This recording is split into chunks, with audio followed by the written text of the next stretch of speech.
Men bir kuni Madinaga ko'chib ketaman.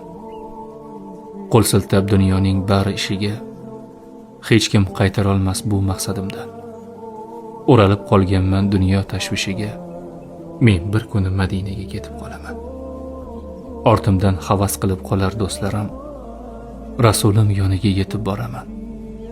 Quvonchdan u kuni yig'lar ko'zlarim. Men bir kuni Madinaga ko'chib ketaman. Qalbimni qutqaraman fitna fasoddan. Ortimga qaramay ketaman zimdan. Bilmayman kimlar yonar kuyar hasaddan. Men bir kuni Madinaga ketib qolaman. U yerda yashayman halovat topib. Nazarimda hozir yashagan joyda kundan kun ketayapman gunohga botib. Men bir kuni Madinaga ko'chib ketaman. His qilib yashayman buyuk shaxslarni. Rasulim bor bo'lgan go'zal shaharda ko'nglimda gullataman go'zal hislarni.